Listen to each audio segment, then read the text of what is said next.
नमस्कार दोस्तों, मैं श्री दीपेंद्र चौधरी महाविद्यालय से डॉक्टर एस बी सिंह आज आप लोगों को बीए प्रथम सेमेस्टर की कक्षा में भारतेंदु हरिश्चंद्र द्वारा रचित मातृभाषा पर दोहों की व्याख्या के बारे में बताऊंगा।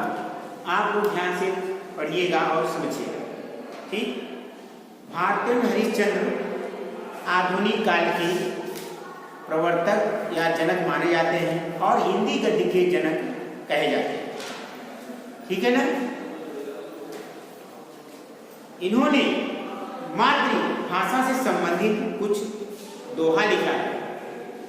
उसी दोहों की व्याख्या मैं आपको बताने जा रहा हूं। आप लोग ध्यान पूर्वक सुनिएगा। आइए भारतेंदु हरिश्चंद्र के दोहों को पढ़ते हैं। निज भाषा उन्नति रहे, सब उन्नति को मूल, बिन निज भाषा ज्ञान के मिटत नहीं को सूल।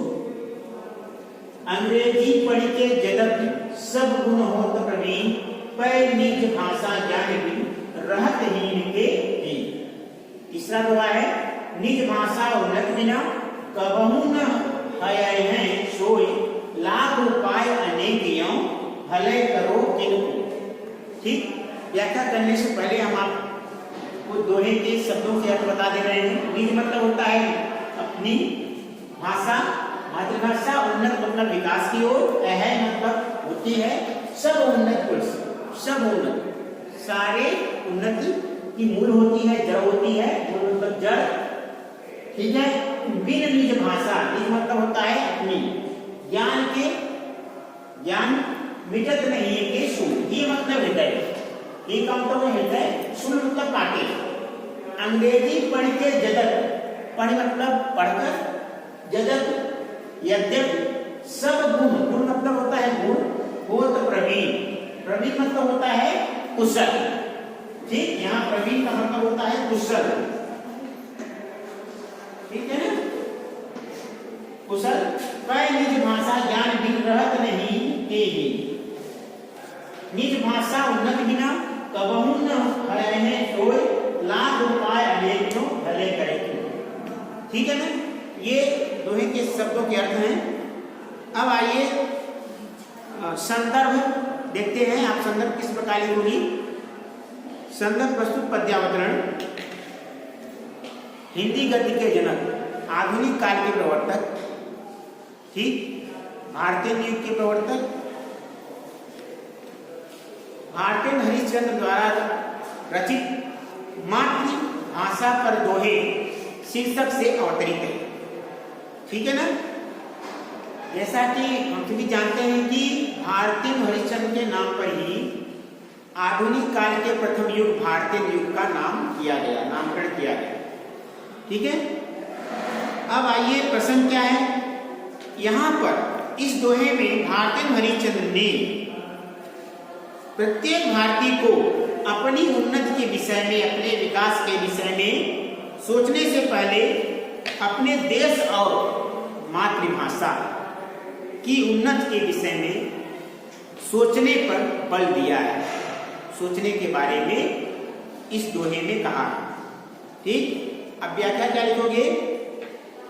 कल कहते हैं कि भारतेंदु हरिश्चंद्र कहते हैं कि अपनी उन्नति से पहले, अपने विकास से पहले अपनी मातृभाषा की उन्नति को आवश्यक समझना चाहिए, विकास को आवश्यक समझना चाहिए। भारत का चहुमुखी विकास, राष्ट्र का चहुमुखी विकास तभी संभव हो सकेगा जब उस राष्ट्र की, उसकी मातृभाषा की उन्नति होगी, अर्थात मातृभाषा का प्रचार प्रसार होगा। व्यक्तिगत उन्नति की जड़ भाषा की उन्नति में है।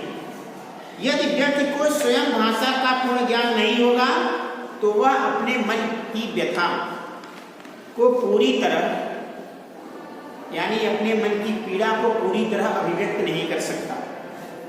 यदि दूसरा व्यक्ति उसकी भाषा नहीं जानता होगा तो वह पहले व्यक्ति को सहानुभूति नहीं दे सकेगा, ठीक, सहायता नहीं कर सकेगा। इसमें आप काव्य सौंदर्य क्या लिखोगे। रस कौन सा है। रस कौन सा है। भक्ति रस, प्रेम से बातें की गई है ना, भक्ति रस। और छंद कौन सा है। दोहा। अलंकार कौन सा है? अलंकार है अनुप्रास उपमा रूपक। ठीक है, अब इसमें आप गुण कौन सा है? गुण है प्रसाद और माधुर्य। शब्द शक्ति कौन सी है? शब्द शक्ति है अभिधा शब्द शक्ति। ठीक, यहाँ पर कवि ने मातृभाषा के प्रेम को दिखाया है कि मातृभाषा प्रेम क्या है, अगर आप में नहीं है तो आप में राष्ट्र का विकास नहीं संभव है। अर्थात जब आपका लगाव मातृभाषा से रहेगा, ठीक, तभी आपका लगाव राष्ट्र के प्रति सकारात्मक हो सकेगा। ठीक है, आइए दूसरा दोहा देखते हैं। अंग्रेजी पढ़िते जगत सब गुण होत प्रवीण, पै निज भाषा ज्ञान बिन रहत ही लिखे ही।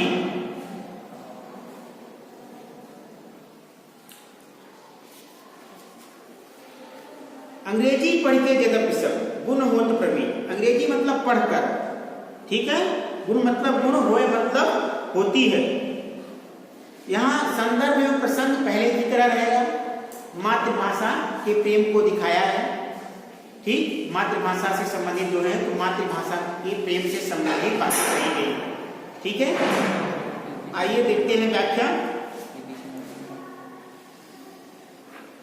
भारतीय मनुष्य कहते हैं कि आज के युग में उन्नति के लिए, विकास के लिए अंग्रेजी भाषा का ज्ञान परम आवश्यक है, लेकिन इसका अर्थ यह नहीं कि हम अपनी मातृभाषा को भूल जाएं और अपनी मातृभाषा को महत्व कम दें। दूसरी भाषा सीखने से पहले अपनी भाषा का ज्ञान परम आवश्यक है। अपनी भाषा का ज्ञान परम आवश्यक है।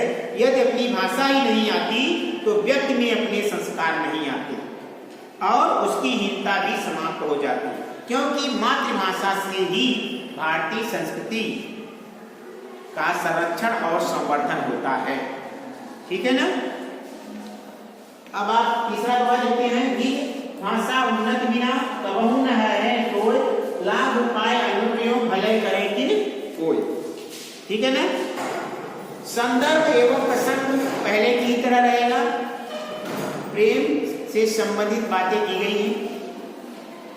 ठीक, मातृभाषा के प्रेम से संबंधित भावों को यहाँ पर भारतीय हरिश्चंद्र ने चित्रण किया है।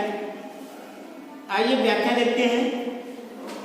व्यक्ति को यदि उन्नति करनी है और विकास करना है तो इससे पहले अपने घर, अपने समाज की उन्नति आवश्यक है। ठीक, अपने समाज की उन्नति करना आवश्यक है। यह उन्नति परस्पर प्रेम भाव और संस्कार देती है।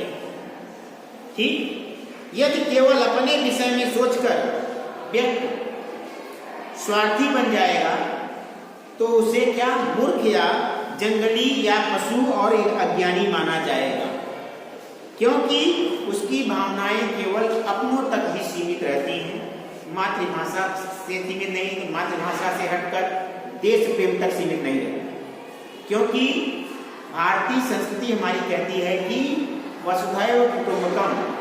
ठीक, पूरे भारतीय परिवार जो हमारा जो धरती है, वसुधैव, पूरी धरा हमारा एक क्या है, परिवार है।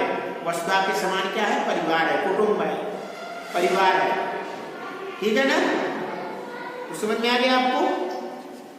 ठीक है, आज के लिए इतना ही। उम्मीद करता हूँ कि मैंने आपको जो भारतीय हरिश्चंद्र द्वारा मातृभाषा पर दोहे की व्याख्या बताया वह आपको अच्छी तरह से समझ में आ गया होगा। बहुत बहुत धन्यवाद।